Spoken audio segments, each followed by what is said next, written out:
지금부터 340자 속도로 5분간 연습문을 낭독하겠습니다. 준비. 기회는 균등하며 과정은 공정하고 결과는 정의로울 것이라는 문재인 정부 성평등 정부를 표방한 문재인 정부 인사 배제 5대 원칙을 스스로 공약한 문재인 정부 말 그대로 잘하고 있습니까? 문 대통령이 어떤 결정을 하든 언론이 만들어낸 허수의 지지율로 국민적 지지를 받고 있다고 착각하고 있습니다. 지난 15일 청와대 박수현 대변인이 국회 인사청문회는 대통령이 인사권을 행사하는 데 참고 과정일 뿐이다라는 말로 문재인 대통령의 인식을 잘 대변하고 있습니다. 그렇다면 인사청문회가 왜 필요합니까? 대통령이 지명한 후보자에 대해서 국회는 칭찬만 해야 하는 겁니까? 더불어민주당 여러분들도 지난 10년간 인사청문회에서 어떻게 했는지 잘 되새겨보시기 바랍니다. 이제는 상황이 바뀌었다고 내로남불식으로 넘어가자는 태도라면 절대로 용납할 수 없습니다.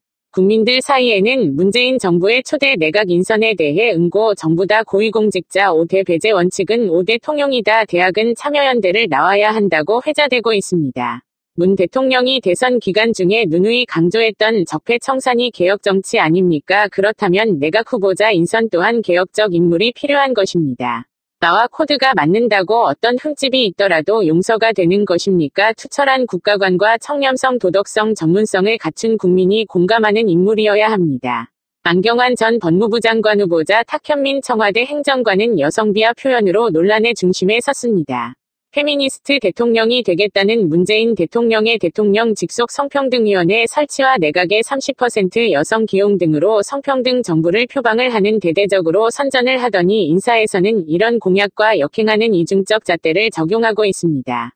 3야당 여성 의원들이 한 목소리로 탁현민의 인사 철회를 요구해 왔지만 청와대는 묵묵부답하고 있습니다. 이 정도면 문재인 정권은 성인식에 둔감한 마초이즘 정권이 아니겠습니까?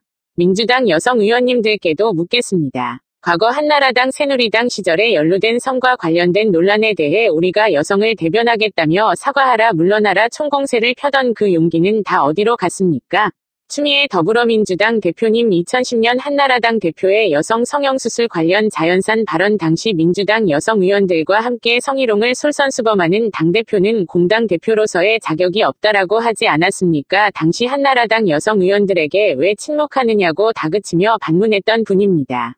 집권 여당의 당대표로서 여성 정치인 리더의 한 분으로서 지금은 왜 침묵하십니까? 그 당시는 야당이었기 때문에 여성 폄하 발언에 전투적이었고 이제는 여당이 되었기 때문에 아군에게 총질을 할 수 없다는 논리입니까? 아니면 청와대의 눈치를 보는 것입니까?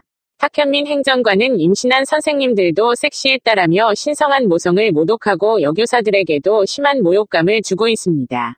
아직도 대통령의 최측근인 그는 권력의 심장부에 있습니다. 이것이 국민에 대한 대통령과 청와대의 도리입니까? 탁현민을 비호하는 것은 그동안 문재인 대통령의 여성관을 정면으로 부정하는 국민적 기만의 반증입니다. 따라서 문재인 대통령은 탁현민 행정관을 즉각 해임하고 최종 인사권자로서 국민에게 사과해야 합니다. 존경하는 국민 여러분, 청와대의 인사 관련자들은 국가에 대한 사명감과 책임감을 가지고 엄중한 검증을 해야 합니다. 문재인 대통령께서 지금까지 17개 부처 15개 장관 인선을 단행하였지만 인사청문이 순탄하게 진행되지 않은 것을 야당에 돌릴 게 아닙니다. 정상적으로 청문회를 통과할 후보자를 찾을 수 없을 정도로 부실한 검증을 한 조국 민정수석과 조현옥 인사수석에 대해 엄중한 문책을 촉구합니다. 강경화 외교부 장관 임명 과정에서 대통령이 국민의 뜻이라고 내건 변명은 꼼수입니다. 고위공직자 5대 원칙 배제가 비효율적이라면 대통령이 직접 나서서 국민과 야당에 솔직히 사과하고 협력을 구하는 개업치가 아니겠습니까? 국민의 높은 지지도가 대통령이 어떤 말 어떤 결정을 하든 그것이 국민의 의사를 대신한다는 오만함에서 하루빨리 빠져나오시기를 바라겠습니다. 20일 전 국회로 넘어온 추경안은 현재 상임위 상정일조차 잡지 못한 채 표류하고 있습니다. 매일매일 역대 최장 지연 처리라는 기록을 갱신하고 있습니다. 저는 초선 의원입니다. 국회 경험이 짧아서인지 몰라도 이러한 국회의 모습을 도저히 이해할 수가 없습니다. 죄송함 때문에 국민 여러분께 도저히 얼굴을 들 수가 없습니다. 국회 경험은 짧지만 지난 10년 동안 지방의회에서 활동한 바가 있습니다. 하지만 그 경험 속에서도 추경안의 상정과 논의마저 거부되는 것은 상상해 본 바도 없습니다.